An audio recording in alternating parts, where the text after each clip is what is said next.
السلام علیکم ناظرین، پروگرام چائے کی پیالی میں خوش آمدید۔ میں ہوں آپ کی میزبان حورین تبسم اور میرے ساتھ موجود ہیں ڈاکٹر طارق ہاشمی صاحب۔ السلام علیکم سر، آج کا جو میرا سوال ہے وہ فنکاروں کے حوالے سے ہے کہ ایک رویہ ان کے لحاظ سے مجھے دیکھنے کو ملتا ہے کہ بہت سارے ایسے فنکار ہیں جن کا ایک بہت نام ہوتا ہے، ان کی اپنی ایک الگ پہچان ہوتی ہے، لیکن پھر ایک وقت ایسا بھی آتا ہے کہ بہت سارے لوگ جو ہیں وہ اپنے فن کو بالکل ترک کر دیتے ہیں، بالکل خیر بات کہہ دیتے ہیں، اور نہ صرف یہ رویہ بلکہ وہ اس کو گناہ سمجھتے ہیں کہ جو ہم نے پچھلی زندگی گزاری یا پیچھے جو بھی کام کیا وہ ایک گناہ کے زمرے میں آتا ہے۔ پھر اس کے بعد وہ اپنی اگلی زندگی کا جو آغاز ہے اور بلکہ پوری زندگی جو ہے وہ عبادات میں صرف کر دیتے ہیں۔ تو آپ کی نزدیک یہ رویہ کیسا ہے؟ حورین، چائے کی پیالی میں اب تک آپ نے جتنے بھی سوالات کیے ہیں یہ سوال ان میں بہت زیادہ حساس نوعیت کا ہے۔ بالکل حساس میں نے اس لیے کہا ہے کہ ہمارے معاشرے میں جو ایک ریلیجس سینسٹیوٹی ہے وہ بہت زیادہ پائی جاتی ہے۔ بالکل اچھا، یہ جو لفظ جس پہ میری زبان تھوڑی سی اٹکی بھی ہے، یعنی سینسٹیوٹی، تو میں سینسٹیوٹی کے بجائے سینسیبلٹی کا قائل ہوں۔ یعنی ہم ریلیجس سینسٹیو نہ ہوں، ہم ریلیجسلی سینسیبل ہوں۔ تو یہ جو رویہ ہے، ظاہر ہے کہ اس میں بہت بڑے بڑے نام آتے ہیں۔ جنید جمشید کا نام آتا ہے، عرفان ہاشمی ایک نام آتا ہے، یہ شاید آپ کے لیے نام نیا ہے۔ کاکا منا ایک کردار ہوا کرتا تھا، تو کسی زمانے میں جو عطاء اللہ قاسمی کے لکھے ہوئے ڈرامے تھے ان میں یہ ایک بڑا معروف کردار تھا، کاکا منا۔ اس کا اصل نام عرفان ہاشمی ہے۔ شازیہ خشک ہے، تو کئی ایک نام اس میں لیے جا سکتے ہیں کہ وہ بہت اچھے آرٹسٹ تھے، اور پھر انہوں نے اپنی فنی زندگی کو خیر بات کہا، اور پھر وہ سوشل میڈیا پہ آتے ہیں اور یہ کہتے ہیں کہ ہم اپنی اس زندگی کو ہم ترک کر رہے ہیں اور ہم باقی زندگی جو ہے وہ خدا کے لیے وقف کر دیں گے، اور پھر وہ اپنی جو سابقہ زندگی ہے اس پر شرمندہ بھی ہوتے ہیں۔ اچھا، اس میں ایک نام بڑے معروف نعت خوان ہیں، پروفیسر عبدالرؤف روفی صاحب۔ یہ بہت اچھے غزل گانے والے تھے، پھر انہوں نے غزل گائکی ترک کر دی اور پھر یہ نعت خوانی کی طرف آئے، اور بہت اچھے اور کامیاب نعت خوان ہیں۔ اچھا دیکھیں، میں نے یہ جو 4-5 نام لیے ہیں، میں تھوڑا سا انہی ناموں کے اندر رہتے ہوئے میں اپنی بات کروں گا۔ یعنی آپ پروفیسر عبدالرؤف روفی صاحب کو دیکھ لیں، انہوں نے موسیقی ترک نہیں کی، انہوں نے جو اس کا جو سمجھیں کہ استعمال تھا وہ مختلف کر دیا۔ یعنی غزل گانے کے بجائے انہوں نے نعت پڑھنا مناسب جانا، ٹھیک ہے، اور اس میں بھی آپ دیکھیں کہ وہ موسیقی سے جان نہیں چھڑا پائے۔ یعنی انہوں نے موسیقی، چلے نعت کے ساتھ جو ایک دف ہوتا ہے وہاں تک وہ محدود ہو گئے۔ اسی طرح جنید، انہوں نے بھی جو موسیقی ہے، یعنی جو گانا ہے وہ ترک کر دیا اور وہ بھی نعت خوانی کی طرف آ گئے۔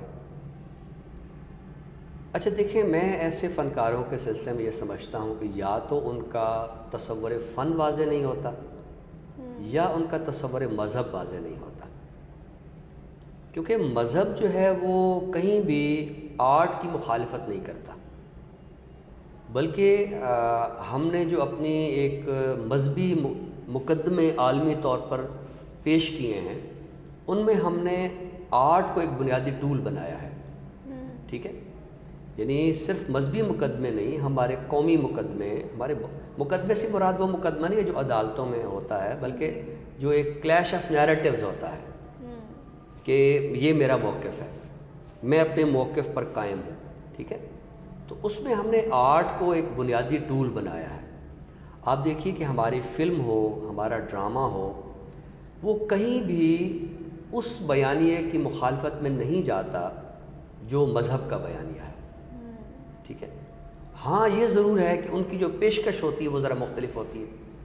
یعنی ایک اداکار جو ہے وہ اداکاری کے ذریعے ڈائیلاگ بول کے تو وہ اچھی بات کرے گا، یعنی وہ خطیب نہیں ہے، ٹھیک ہے۔ ایک خطیب جو کہ ایک اچھی بات کر رہا ہے ممبر پہ بیٹھ کے، وہی بات ایک اداکار جو ہے وہ ایک فلم کا حصہ بن کے، ایک ڈرامے کا حصہ بن کے کرتا ہے، یا جو بات آپ یعنی عام طور پر کرتے ہیں اسے ہمارا جو گلوکار ہے وہ موسیقی کے ذریعے کرتا ہے۔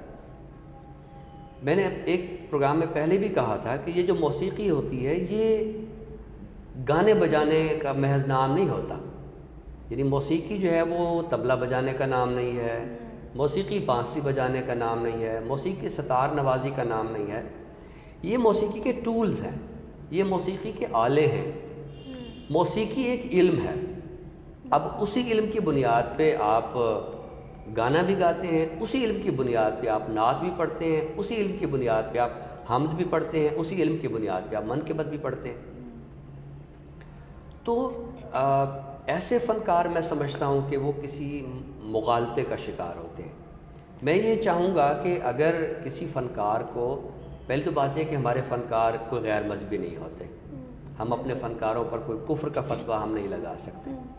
ہمارے فنکار ویسے ہی یعنی اپنے دل کے اندر خدا رسول کا ایک محبت کا جذبہ رکھتے ہیں جیسے کہ ایک مذہبی آدمی کو یہ دعویٰ ہوتا ہے۔ تو وہ اپنے آپ بہت سارے فنکاروں کی آپ زندگیاں دیکھیے، انہوں نے اپنی ساری زندگیاں جو ہے وہ صدقہ و خیرات میں وقف کر دیں، ٹھیک ہے، لوگوں کی فلاح کے لیے وقف کر دیں۔ تو ایسے فنکار جو سوشل میڈیا پہ آ کر ایک ویڈیو اپلوڈ کرتے ہیں اور اپنی سابقہ زندگی پر ایک ندامت کا اظہار کرتے ہیں، یہ میں سمجھتا ہوں ان کا تصور فن واضح نہیں ہے، ان کا تصور مذہب واضح نہیں ہے۔ وہ ایک فنکار ہوتے ہوئے بھی ان مقاصد کی تکمیل کر سکتے ہیں جو فن کو چھوڑنے کے بعد وہ دعویٰ کرتے ہیں کہ اب ہم ایسا کریں گے، ٹھیک ہے۔ ایک جو فنکار ہوتا ہے، بلکہ مجھے تو ایسے جو ہمارے مذہبی دانشور ہیں بڑے اچھے لگتے ہیں، جو سماجی تقریبات میں آتے ہیں، جو فنکاروں کے ساتھ ایک ربط ضبط جو ہے وہ رکھتے ہیں، ٹھیک ہے، فلمی اداکاروں سے ملتے ہیں، ٹھیک ہے۔ تو ہماری جو فلمیں ہیں ان میں کوئی غیر مذہبی کام تو نہیں ہوتا، بنیادی طور پر تو جو فلاح کا ایک بنیادی پیغام دیا جاتا ہے اس کے اندر، وہ مذہب کے پیغام کے ساتھ کوئی تصادم نہیں ہوتا۔ ہاں ٹولز الگ الگ ہیں، اب ان ٹولز کے بارے میں ہمارا ایک جو رویہ ہے وہ مختلف ہو سکتا ہے۔ تو میں ذاتی طور سے سمجھتا ہوں کہ فن کو چھوڑ کر یہ دعویٰ کرنا کہ یہ اب تک جو ہم کرتے رہے یہ گناہ تھا اور اب ہم نیکی کی جانب آئے ہیں، تو یہ ایک مغالطے کی بنیاد پہ ہے۔ فن کو گناہ سمجھنا، یہ میں سمجھتا ہوں کہ کسی بھی فنکار کے ذہن میں ایک غلط فہمی ہے، ایک التباس ہے۔ یعنی آپ نیکی کا کام آپ کو کرنا ہے تو وہ آپ بطور فنکار بھی کر سکتے ہیں۔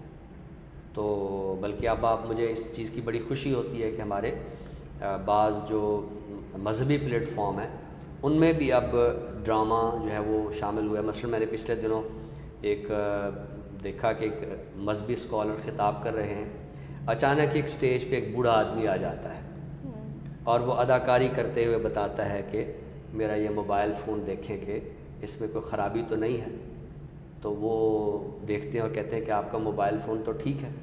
تو وہ کہتے ہیں کہ اگر یہ میرا موبائل فون ٹھیک ہے تو میرے بچوں کی اس میں کال کیوں نہیں آتی؟ تو مجھے یہ چیز اچھی لگی کہ ایک ریلیجس پلیٹ فارم پہ ایک اداکاری کا جو ایک وہ ہے مظہر ہے وہ دکھایا گیا ہے۔ تو کہنا یہ ہے کہ فن اور مذہب جو ہے یہ دو مخالف چیزیں نہیں ہیں، اور ایسے فنکاروں کو تھوڑا سا سوچنا چاہیے، کیونکہ دیکھیں جو بڑا آدمی ہوتا ہے وہ جب کو بیان دیتا ہے نا تو وہ محض اس کا بیان نہیں ہوتا۔ وہ شیخ سعدی کا ایک چھوٹا سا واقعہ ہے کہ معلوم نہیں انہی کا ہے، لیکن بہرحال ہم نے حکایات میں بچپن سے ہم سنتے آئے ہیں کہ وہ جا رہے تھے تو بارش ہو رہی تھی، تو شیخ سعدی نے بچے سے کہا کہ بیٹے ذرا احتیاط سے کہیں پھسل نہ جاؤ۔ تو بچے نے کہا کہ میں تو بچہ ہوں، پھسل جاؤں گا تو اٹھ بھی جاؤں گا، آپ قوم کے رہنما ہیں، آپ خیال کریں کہیں آپ نہ پھسل جائیں، کیونکہ آپ پھسل گئے تو پوری قوم پھسل جائے گی۔ تو ایسے فنکار جو اس طرح کا بیان دیتے ہیں ان کو تھوڑا سا سوچنا چاہیے کہ وہ معاشرے میں کس طرح کا ایک خیال عام کر رہے ہیں۔ مذہب اور فن کو ایک دوسرے کے ساتھ متصادم قرار دینا، یہ میں سمجھتا ہوں کہ مناسب رویہ نہیں ہے۔ بہت خوبصورت، نہایت حساس موضوع تھا جس پہ آپ نے بڑے جو ہے وہ عمدہ طریقے سے گفتگو کی، تھوڑا بچ بچا کے۔ بالکل بہت اچھے طریقے سے آپ نے جو ہے نا وہ تمام پہلوؤں کی وضاحت کی۔ بہت خوب. یقیناً ناظرین کو بھی ضرور جو ہے وہ یہ آپ کی گفتگو پسند آئے گی. اگلے حصے کی جانب بڑھتے ہیں ادبی اصطلاح کی طرف. سر آج میں پوچھنا چاہوں گی کہ یہ ڈیتھ آف آتھر کی کیا اصطلاح ہے؟ ڈیتھ آف آتھر یعنی مصنف کی موت. اب ایک تو موت کا لفظ ایسا ہے جو بڑا یعنی خطرناک ہوتا ہے، اور ہمارے جو مصنفین ہیں وہ اس تھیوری پر بڑے جذب بھی ہوئے، بڑے تذبذب کا شکار بھی ہوئے کہ ہم ہر وقت لکھتے ہیں، ہم تصنیفات لکھتے ہیں، کتابیں لکھتے ہیں، اور یہ رولاں بارتھ صاحب جو ہے آ گئے ہیں ہمیں مارنے کے سلسلے میں. ٹھیک ہے. اچھا، اس سے پہلے ٹی ایس ایلیٹ صاحب نے بھی اس طرح کی ایک بات کی تھی اور یہ کہا تھا کہ poetry is an escape from personality. شاعری جو ہوتی ہے شخصیت کا اظہار نہیں ہوتی، شخصیت سے فرار کا نام ہوتا ہے. تو وہ تو خیر اب شخصیت سے فرار تھا، یہ تو سیدھی سادھی جو ہے وہ مصنف کو مار دینے والی بات ہے. تو رولاں بارتھ کا یہ بھی کہنا ہے کہ لکھت لکھتی ہے، لکھاری نہیں لکھتا. تو یہ ایک ایسی تھیوری ہے، ایک ایسا نظریہ ہے جس پہ بہت ساری بات ہو چکی ہے. اس پہ دلیلوں کے ساتھ بھی بات ہو چکی ہے، اور چونکہ جیسے میں نے کہا کہ مصنف کی موت اب ایک ایسا اعلان ہے کہ اس پر بہت سارے مصنفین کا جذباتی ہونا بھی بنتا ہے. جیسے ایلیٹ کی بات پر بہت سارے لوگ جذباتی ہو گئے تھے، اور پھر ایلیٹ کو یہ کہنا پڑا کہ میں ان لکھاریوں کی بات کر رہا ہوں جن کی کوئی شخصیت ہوتی ہے. جن کی کوئی شخصیت ہی نہیں ہے تو وہ میرے موضوع میں نہیں آتے ہیں. تو ڈیتھ آف آتھر کی جو تھیوری ہے اس کے ایک پہلو تو یہ ہے کہ دیکھیے ایک فکری نظام موجود ہوتا ہے، ایک اسلوب کا نظام موجود ہوتا ہے، ایک زبان کا جو نظام ہے وہ موجود ہوتا ہے. تو اس میں مصنف جو ہے وہ ایک ٹول کے طور پر سامنے آتا ہے اور وہ اپنا کردار ادا کرتا ہے، اور اس کا کردار بس یہیں تک ہے. لیکن جو اس تھیوری کا ایک اہم پہلو ہے وہ یہ ہے کہ مثلا آج کل ایک میں یوٹیوب پہ اپنا ایک سلسلہ شروع کیا تحقیق متن کا. تو اس میں بہت سارے ایسے شعر سامنے آتے ہیں جو شعر پڑھے جاتے ہیں، سنے جاتے ہیں، وہ موجود ہیں.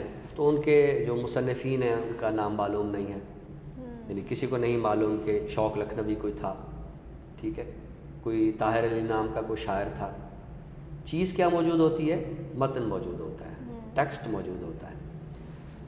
رولاں بارتھ کی جو تنقید ہے یا تھیوری ہے اس کو ہم اگر تھوڑا سا ارتقائی تناظر میں دیکھیں تو اس نے سب سے پہلے جو ہے مصنف پہ بات کی.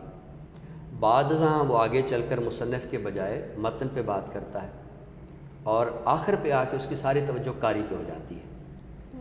تو ڈیتھ آف آتھر سے مراد یہ ہے کہ ایک متن تشکیل دیے جانے کے بعد مصنف کی جو اہمیت ہے وہ کلی طور پر ختم ہو جاتی ہے.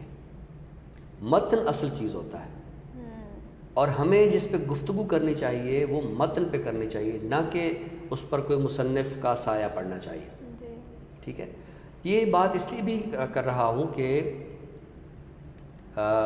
یہ جو ہمارے ہاں سماجی تنقید ہوتی ہے یا سوانحی تنقید ہوتی ہے، اس میں ہم مصنف کو بعض اوقات اتنی زیادہ اہمیت دیتے ہیں کہ متن اس کے نیچے دب جاتا ہے. اس پر مصنف کی جو ایک بڑی شخصیت جو ہم نے ایک بنا دی ہوتی ہے وہ اتنی زیادہ حاوی ہو جاتی ہے کہ متن کا جو صحیح مفہوم ہے وہ ہم پر کھل نہیں پاتا. تو رولاں بارتھ کا یہ کہنا ہے کہ ہمیں متن کو مصنف سے الگ کر کے دیکھنا چاہیے. ہمیں یہ نہیں دیکھنا چاہیے کہ یہ متن کس نے تخلیق کیا، بس ایک متن ہے اور اس پر ہمیں بات کرنی چاہیے. اچھا، حلقہ ارباب ذوق نے اسی آئیڈیا کو آگے بڑھاتے ہوئے جب وہاں کسی نظم پہ، کسی افسانے پہ، کسی ناول پہ گفتگو ہوتی ہے تو ٹھیک ہے معلوم تو ہوتا ہے کہ اس کا یہ مصنف ہے، لیکن مصنف کو بولنے کی اجازت نہیں ہوتی ہے. وہ بات نہیں کرے گا، صرف جو باقی لوگ ہیں وہ اس پہ گفتگو کریں گے وہ متن کے طور پر. حلقے میں اس میں ایک اجتہاد یہ بھی کیا گیا کہ بعض ایسی تخلیقات بھی پیش کی گئی کہ اس کا مصنف معلوم نہیں تھا، ان نام اوپر سے ہٹا دیا، بس یہ ایک غزل ہے، یہ ایک نظم ہے، یہ ایک افسانہ، آپ اس پہ بات کیجیے، اس کو چھوڑ دیجیے، اس کے مصنف جو ہے وہ کون ہے. اور یہ کام ڈاکٹر وزیر آغا نے اپنے رسالے اوراق میں بھی کیا. ٹھیک ہے، کہ ہمیں مصنف سے ہٹ کے تو ہمیں متن پہ غور کرنا چاہیے.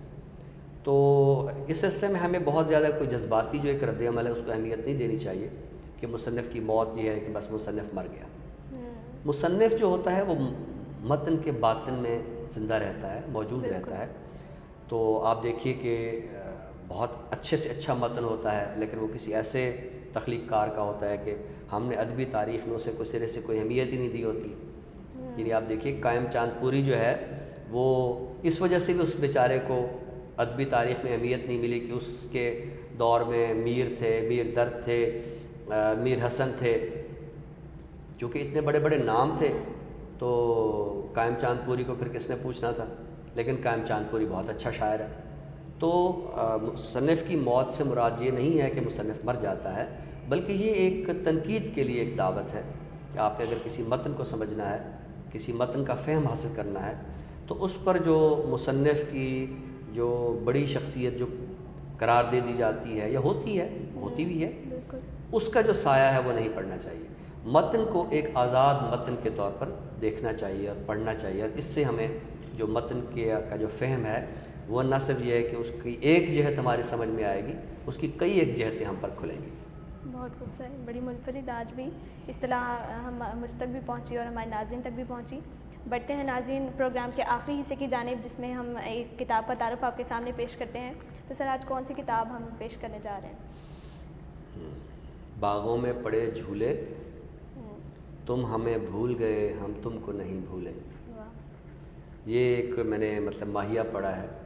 اچھا، اردو شاعری میں ہماری جو بعض مقامی اصناف ہیں تو ان کی بھی بڑی اہمیت رہی ہے، اور ہندی اصناف، پنجابی اصناف، سندھی، سرائکی، تو ان کے بڑے اثرات رہے ہیں. تو یہ میں نے چراغ حسن حسرت کا آپ کے آگے ایک ماہیہ جو ہے وہ پڑھا ہے. تو آج جس کتاب پہ ہم بات کرنے جا رہے ہیں یہ اردو دوہوں کی کتاب ہے. اچھا، دوہا جو ہے یہ تو ہمارے ہاں یعنی اس لیے بھی کہتے ہیں کہ غزل زیادہ مقبول ہو گئی کیونکہ دوہے کے جو دو مصرے ہوتے ہیں اور غزل کا جو شعر ہے یہ آپس میں ایک اعتبار سے مشابہ ہیں. اور حضرت میر خسرو ہوں یا جتنے بھی ہمارے قدیم دوہا نگار ہوں تو انہوں نے ایک اعتبار سے غزل کی جو فضا تھی قبولیت کی وہ ایک لاشعوری طور پر ہموار کر دی تھی. تو ہمارے ہاں بہت سارے دوہا نگار جو ہے خواجہ دل محمد سے لے کر تو جدید دور تک بہت سارے ہمیں ایسے نام نظر آتے ہیں کہ جنہوں نے اردو دوہے کے فروغ میں بڑا کام کیا. تو یہ ڈاکٹر محسن مگھیانہ کی کتاب ہے من بگیا. تو یہ ان کے اردو دوہوں کا مجموعہ ہے اور بہت ہی دلچسپ اس کے اندر دوہے جو ہے وہ رقم کیے گئے ہیں. اگر میں کچھ دوہے اپنے ناظرین کی خدمت پہ پیش کروں تو ان کو اندازہ ہوگا. تو اس میں انہوں نے حمدیہ دوہے بھی رکھے ہیں، عارفانہ دوہے بھی رکھے ہیں. ٹھیک ہے، تو اگر میں تمام حصوں سے کچھ انتخاب پیش کروں، مثلا یہ حمدیہ دوہا ہے. کسی کو تیرا ڈر نہ لاگے لوگ بنے فرعون، میں کہوں میں رب کا بندہ وہ کہیں تو کون. کتنا خوبصورت یعنی دوہا ہے، اور ایک دو مصروں کے اندر ایک پورا ایک سماجی جو ایک منظرنامہ ہے وہ پیش کیا ہے. اسی طرح ایک عارفانہ دوہا ہے کہ دوزخ میں تو کچھ نہ ہوئے غفلت سے تو جاگ، دوزخ میں تو کچھ نہ ہوئے غفلت سے تو جاگ، وہاں پہ ہر کوئی لاوے بیلی اپنی اپنی آگ. یعنی دوزخ کی جو آگ ہے وہ خدا نے نہیں جلانی، وہ جناب آپ نے خود جا کے جو ہے وہ جلانی ہے، اپنے اعمال جو ہے وہ جیسے ہوں گے. تو یہ ان کا یہ دوہا ہے. اور آگے چل کر میں اگر کچھ جو ایک ہمارے ہاں رومانی دوہوں کی ہے اور مختلف موسموں کے حوالے سے، تو میں اگر یہاں پڑھوں کہ ساجن کی میں بنتی کرتی پاس میرے وہ آئے، ظلمی جگ سے ڈر ہے لاگے چھین کے نہ لے جائے. اچھا، ہر جائی ہونے کا ہم کو نہ دینا الزام، آجا ساجن ہم نے کب سے روک رکھی ہے شام. تو یہ ایک دوہے کی اپنی ایک فضا ہوتی ہے، اور خصوصاً جو دوہے کا ایک ردم ہوتا ہے اور اس کے درمیان میں جو ایک بسرام ہوتا ہے، یعنی کچھ دیر کے لیے رکتے ہیں نا، ٹھیک ہے، ہر جائی ہونے کا ہم کو نہ دینا الزام، ہم خود بخود رکیں. تو اس کا ایک بڑا یہ غنائی ردم ہوتا ہے، ایک میوزیکل جو اس کے اندر ایک ظاہر ہے کہ دوہا جو ہے، دوہا غزل، یہ ہماری ایسی اصناف ہیں جو بیک وقت شاعری اور موسیقی دونوں میں ان کی ایک اہمیت ہے. تو یہ سنگری پبلشرز انہوں نے یہ کتاب شائع کی ہے، من بگیا، ڈاکٹر محسن مگیانہ کی. تو جو احباب بھی اردو شاعری اور خصوصاً اس میں جو مقامی رنگ سے دلچسپی رکھتے ہیں تو وہ اس کتاب کا ضرور مطالعہ کریں. من بگیا، ڈاکٹر محسن مگیانہ. بہت خوبصورت کتاب اور ہمیشہ کی طرح منفرد کتاب کا تعارف آپ نے پیش کیا. اسی کے ساتھ ہی ناظرین ہمارے پروگرام کا اختتام ہوتا ہے. چائے کی پیالی کا یہ سلسلہ ایسے ہی جاری رہے گا. نئے موضوعات کے ساتھ انشاءاللہ آپ کی خدمت میں دوبارہ حاضر ہوں گے. تب تک کے لیے اپنے میزبان حرین تبسم اور ڈاکٹر طارق ہاشمی صاحب کو دیجیے اجازت. خدا حافظ. اللہ حافظ.